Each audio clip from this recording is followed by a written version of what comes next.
दोस्तों, कहानी ने अब एक ऐसा खतरनाक मोड़ ले लिया है जहां सच और अंधविश्वास के बीच की लकीर पूरी तरह धुंधली होती जा रही है। और सबसे बड़ा सवाल ये है कि क्या वाकई इशिता पर किसी अनदेखी ताकत का साया है या फिर इसके पीछे कोई गहरी साजिश छुपी हुई है। कुछ दिन बाद की कहानी दिखाई जाती है और इस बार लोकेशन है लंदन। एक नया शहर, नई शुरुआत, लेकिन खतरा वही पुराना। इशिता बाहर से भले ही ठीक दिख रही हो, लेकिन अंदर ही अंदर उसके साथ कुछ अजीब हो रहा है। उसके व्यवहार में धीरे धीरे बदलाव आने लगा है, जिसे देखकर परिवार के लोग भी बेचैन हो उठते हैं। घर के अंदर माहौल बिल्कुल अलग है। महका पूजा पाठ करवा रही होती है। घर में धूप, दीपक और मंत्रों की आवाज़ गूंज रही होती है। सब लोग चाहते हैं कि जो भी बुरा साया है वो इशिता से दूर हो जाए, लेकिन हर कोई इस बात से सहमत नहीं है। इधर दूसरी तरफ आदि एक अलग ही प्लान में लगा हुआ होता है। वो एक जगह पहुंचता है जहां आलिया भी उससे मिलने आती है, लेकिन आदि का व्यवहार काफ़ी अजीब होता है। वो आलिया से ठीक से बात तक नहीं करता और अचानक उसे वहीं छोड़कर कहीं और निकल जाता है। आलिया हैरान रह जाती है, आदि ऐसा क्यों कर रहा है? आखिर वो मुझसे क्या छुपा रहा है? उसके मन में हजार सवाल उठते हैं, लेकिन जवाब कोई नहीं होता। थोड़ी देर बाद जब आलिया अपनी माँ शगुन से मिलती है तो उसे पता चलता है कि पूरा परिवार भी लंदन में ही मौजूद है। अब ये सब एक ही जगह पर है, लेकिन हर किसी के मन में अलग अलग डर और राज छुपे हुए हैं। उधर घर में पूजा अपने चरम पर होती है, तभी अचानक वहाँ एक बड़ा टर्निंग पॉइंट आता है। सिम्मी वहाँ पहुँच जाती है। जैसे ही वो पूजा देखती है, गुस्से में कहती है, ये सब क्या हो रहा है? हम इन सब चीज़ों पर भरोसा नहीं करते, ये सब बंद करो। उसकी आवाज़ में गुस्सा और तिरस्कार साफ झलकता है। महका उसे रोकने की कोशिश करती है, सिम्मी ये सब इशिता के लिए हो रहा है, उसे हमारी ज़रूरत है। रूही भी सिम्मी को समझाने की कोशिश करती है, लेकिन सिम्मी किसी की नहीं सुनती। आखिरकार मजबूरी में महका उसे वहाँ से हटाने की कोशिश करती है और साफ कह देती है, ये सब इस घर में चलेगा, चाहे तुम्हें पसंद हो या नहीं। लेकिन सिम्मी जाते जाते एक खतरनाक बात कहती है, अगर ये दिया बुझ गया तो बहुत बड़ा अनर्थ होगा। उसकी ये बात सबके दिल में डर बैठा देती है। इधर दूसरी तरफ इशिता और बाकी परिवार के लोग एक चर्च घूमने के लिए जाते हैं।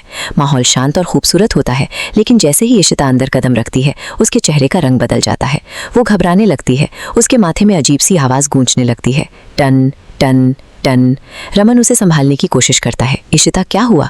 लेकिन इशिता कुछ जवाब नहीं दे पाती। अचानक वो वहाँ से गायब हो जाती है। पूरा परिवार घबरा जाता है, हर कोई उसे ढूंढने लगता है। इशिता कहाँ गई? चारों तरफ अफरा तफरी मच जाती है। काफ़ी देर बाद जब सब लोग उसे ढूंढते ढूंढते थक जाते हैं तो दूर एक जगह वो ज़मीन पर लेटी हुई मिलती है। रमन तुरंत उसके पास जाता है, इशिता उठो, लेकिन वो कोई प्रतिक्रिया नहीं देती। बड़ी मुश्किल से उसे उठाया जाता है, लेकिन जैसे ही वो होश में आती है उसका व्यवहार पूरी तरह बदल चुका होता है। उसकी आंखों में अजीब सा डर और आवाज़ में एक अलग ही ठंडक। परिवार के लोग डर जाते हैं, ये इशिता को क्या हो गया है? रमन उसे संभालने की कोशिश करता है, लेकिन अंदर ही अंदर वो भी डर चुका होता है। तभी इशिता सबके सामने एक अजीब सी बात कहती है, काला दाल बांटना पड़ेगा, तभी सब ठीक होगा। उसकी ये बात सुनकर सब हैरान रह जाते हैं। सिम्मी दूर से ये सब सुन लेती है और उसके चेहरे पर एक रहस्यमयी मुस्कान आ जाती है। इशिता कहती है, कम से कम 10 लोगों को बुलाओ, उन्हें ये दाल देनी होगी, तभी पूजा पूरी होगी। इधर दूसरी तरफ आदि एक जगह पहुंचता है जहां उसे कुछ सामान लेना होता है, लेकिन वहां पहुंचकर पता चलता है कि वो सामान गायब हो चुका है। वो परेशान हो जाता है, अब हम क्या करेंगे? साथ में खड़ी लड़की उसे सलाह देती है, झूठ बोल दो कि सामान मिल गया। आदि कंफ्यूज हो जाता है, लेकिन हालात ऐसे होते हैं कि वो मजबूरी में वही करता है। उधर घर में सभी लोग इशिता के आसपास बैठे होते हैं। वो सब उससे कुछ छुपा रहे होते हैं, लेकिन इशिता को ये महसूस होने लगता है। वो पूछती है, आप सब ऐसे क्यों बैठे हो? लेकिन कोई उसे सच्चाई नहीं बताता। इशिता वहां से उठकर फ्रेश होने चली जाती है, क्योंकि सबको आगे घूमने भी जाना होता है।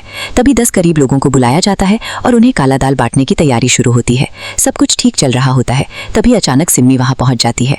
वो जोर से हंसती है, आप लोग सच में इस अंधविश्वास पर यकीन कर रहे हैं? सब लोग चौंक जाते हैं। सिम्मी कहती है, जिस दाल को आप लोग बांट रहे हो वो असली नहीं है, खोल कर देखो। जैसे ही पैकेट खोला जाता है सबके होश उड़ जाते हैं। उसमें दाल की जगह काले पत्थर होते हैं। सब सन्न रह जाते हैं। महका गुस्से में सिम्मी से पूछती है, ये सब तुमने किया है? रूही भी उसे डांटती है। सिम्मी बिना किसी डर के कहती है, हाँ मैंने ही बदला है, क्योंकि मैं देखना चाहती हूँ कि तुम लोग इशिता को कैसे बचाते हो। उसकी आंखों में जलन और नफरत साफ नजर आती है। असल में सिम्मी के दिल में इशिता के लिए बहुत ज़्यादा जलन है और वो चाहती है कि इशिता किसी भी तरह इस मुसीबत से बाहर ना निकल पाए। लेकिन कहानी यहीं खत्म नहीं होती। जब सब लोग फिर से बाहर घूमने के लिए निकलते हैं तो इशिता अचानक बिल्कुल सामान्य लगने लगती है। वो हंसती है, बातें करती है, जैसे कुछ हुआ ही ना हो। सब लोग थोड़ी राहत महसूस करते हैं, लेकिन ये राहत ज़्यादा देर तक नहीं टिकती। जैसे ही सब लोग फोटो खींचने लगते हैं और सेल्फी लेते हैं, एक अजीब सी चीज़ सामने आती है। जब फोटो देखी जाती है तो उसमें इशिता के पीछे एक परछाई नजर आती है, एक डरावनी रहस्यमयी आकृति, जिसे देखकर सबके होश उड़ जाते हैं। इशिता भी वो फोटो देखती है और उसकी सांसें थम जाती हैं, क्योंकि अब ये साफ हो चुका है कि जो कुछ हो रहा है वो सिर्फ एक वहम नहीं है। कुछ तो है जो इशिता के साथ हर जगह मौजूद है, कुछ ऐसा जो उसे छोड़ना नहीं चाहता।